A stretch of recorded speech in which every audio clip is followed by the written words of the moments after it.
Sa sobrang galing mong maglaro, hindi mo napapansin,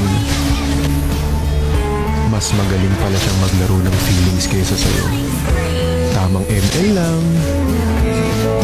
tamang rank up lang, pero yung conversation niyo, hindi na nagra-rank, no?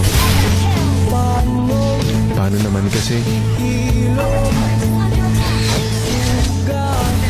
Sa iba nakafocus, di ba? Habang busy ka maglaro, andun, humahanap na ng happiness sa iba.